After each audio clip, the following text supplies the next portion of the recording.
ఇది నా ఇల్లే, వెల్ నా రూమే, అయినా నాకే చాలా కొత్తగా ఉంది. నీకు ఇంకా కొత్తగా ఉందని నాకు అర్థమవుతుంది. But please make yourself comfortable.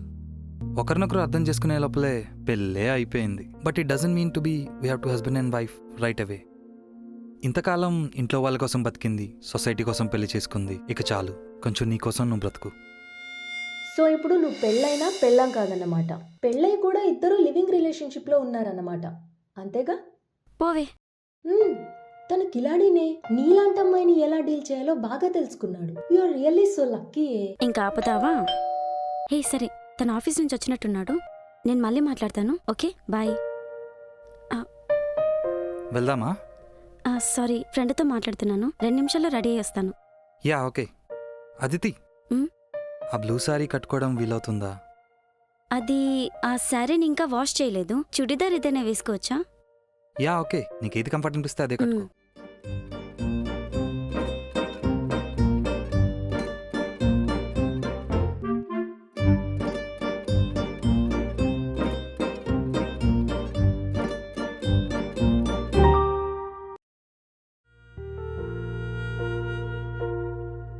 Wrong టేబుల్లో కూర్చున్నామనుకుంటా, ఎవరిదో ఆర్డర్ మనకొచ్చింది.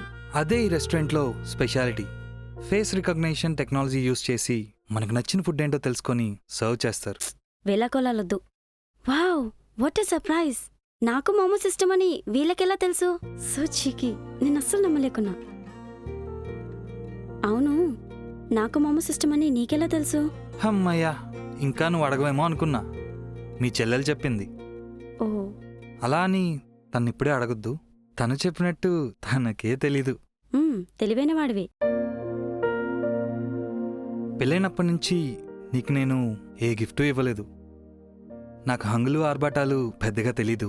వైఫ్కి ఎలాంటి గిఫ్ట్ ఇస్తారో కూడా నాకు తెలీదు. But that doesn't mean that I'm not a good husband, you know.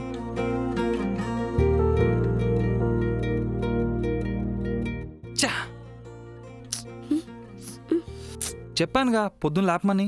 Night అటు ఇటు బెడ్ మీద దొర్లుతున్నావు, లేటుగా పడుకున్నావు అనిపించింది. పోనీలో పడుకొని అని లేపలేదు. నేనెప్పుడైనా 8 గంటల వరకు పడుకున్నట్టు చూసావా? అందుకేగా టయర్డ్ అయి ఉంటావు, డిస్టర్బ్ చేయడం ఎందుకని వదిలేసా. ఊరికే ఏదో కారణం చెప్పుకో. ఈరోజు నాకు 9 గంటలకు అర్జెంట్ మీటింగ్ ఉంది.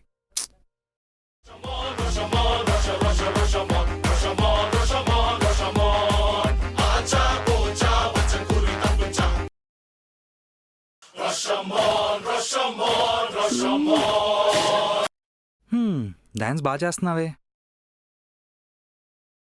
సారీ, లేట్గా లేవడం నా తప్పే. అది మర్చిపోయి నువ్వు లేపలేదని నీ మీద అరవడం నా తప్పే. Sorry about that. ఏదో టెన్షన్లో అలా వాగేశాను. ఓ అవునా, నాకలా అనిపించలేదే. నీకింకా నా గురించి సరిగ్గా తెలీదు. ఓ, తెలీదని ఎవరన్నారు? సర్ప్రైజ్. అరే, నాకు బబుల్స్ ఇష్టమని నీకెలా తెలుసు? మీ నాన్న చెప్పారు నిన్నెలా కూల్ చేయాలో.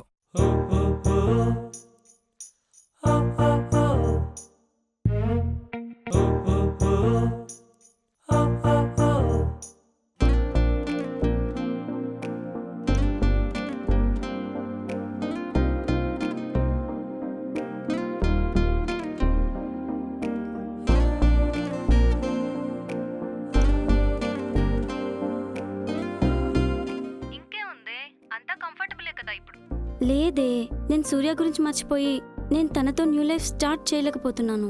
ఎక్కువ కాంప్లికేట్ చేసుకోకే. సూర్య విషయంలో నువ్వేం తప్పు చేయలేదు, జెన్యూన్ గానే ఉన్నావు. ఇన్ఫాక్ట్ మీ ఇంట్లో కూడా ఓపెన్ గా చెప్పావు. అయినా తనకే ధైర్యం లేదు వాళ్ళ ఇంట్లో చెప్పడానికి, అందుకే భయపడి వదిలేశాడు. ఇందులో నువ్వు చేసిన తప్పే ఉందని గిల్టీగా ఫీల్ అవ్వడానికి. గిల్టీ అలాంటిదేం లేదే, కానీ ఒక అబద్ధంతో జీవితం స్టార్ట్ చేసి నేను హ్యాపీగా ఉండలేనే. I don't want be fake with my husband. తను నన్ను అంత బాగా చూసుకుంటున్నాడే, అందుకని నా పాస్ట్ విషయాలు తన దగ్గర దాచిపెట్టి తనని మోసం చేయడం కరెక్ట్ కాదనిపిస్తుంది. ఇప్పుడు చెప్తే ఎలా తీసుకుంటాడో ఏమో, కానీ చెప్పే తీరాలే.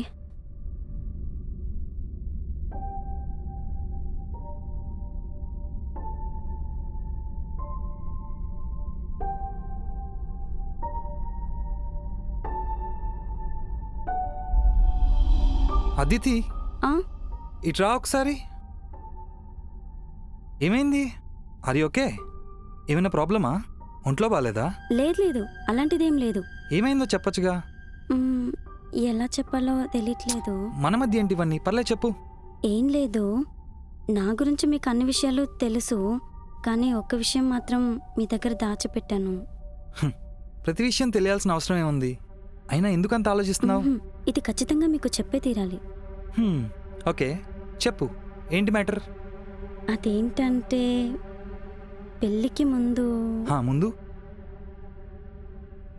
ఇది వరకే నేను ఒక అతన్ని లవ్ చేశాను.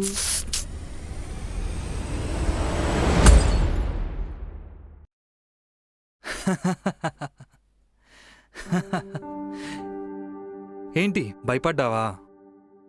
ఆట పట్టించా. పెళ్ళికి ముందు సూర్య అనే అబ్బాయిని లవ్ చేసావు. తనేమో వాళ్ళ నాన్నకు భయపడి నిన్ను వదిలేశాడు. దానివల్ల నువ్వు కొంచెం డిప్రెషన్లోకి వెళ్ళావు.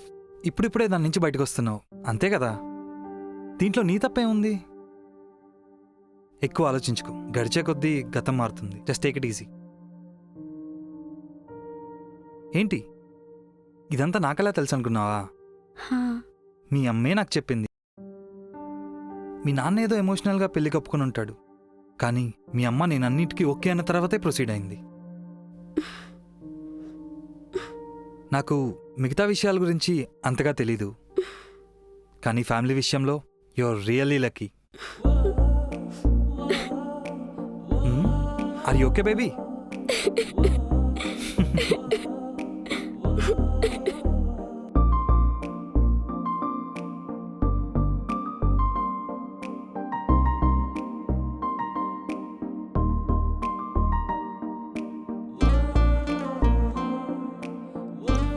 కాఫీ. Thank you. ఏంటి సీరియల్ చూడడం అయిపోయిందా? అవన్నీ ఎప్పుడూ అయిపోయాయి. ఓహో, ఇవాళ అమ్మతో మాట్లాడాను. మీ అమ్మతో రోజు మాట్లాడతావు కదా, ఈరోజు ఏంటి స్పెషల్? ఇవాళ మీ అమ్మతో మాట్లాడాను. ఏంటి మా అమ్మతో మాట్లాడావా? నేను లేకుండా నువ్వు మాట్లాడావు కదా. మాట్లాడి చాలా రోజులైందని మాట్లాడాను. ఏమంటున్నారు మీ అత్తగారు? ఆవిడేం చెప్పలేదు, నేనే వాళ్ళకి చెప్పాను ఓసారి ఇక్కడికి వచ్చిపోమని. ఇక్కడికా? ఎందుకు? నేనే ఎప్పుడు రమ్మనలేదే. అందుకేగా రమ్మన్నాను. కొడుకింట్లో ఉండాలని వాళ్ళకి మాత్రం ఆశ ఉండదా? వాళ్ళకి ఇక్కడ బోర్ కొడుతుంది, మనుషులుండే ఎవరైనా అని తిట్టి తిట్టి పెడతారు. అవును, వాళ్ళు కూడా అదే అన్నారు. పిల్లో పిల్లాడో ఉంటే వచ్చి చూడ్డానికుంటుంది, ఇప్పుడెందుకు రావడం అన్నారు. అనుకున్నా పెళ్ళై 2 ఏళ్ళయింది, ఇంకా గుడ్ న్యూస్ లేదేంటా అని. మొదలుపెట్టారా? కావాలంటే టికెట్స్ వేస్తాను, రమ్మని చెప్పు. టికెట్సా? ఇప్పుడెందుకు? చెప్పారుగా పిల్లో పిల్లాడో పుడితే వస్తామని. ఆ పనేదో కాస్త చూడొచ్చుగా. ఆహా, చాలా ఆశలున్నాయి.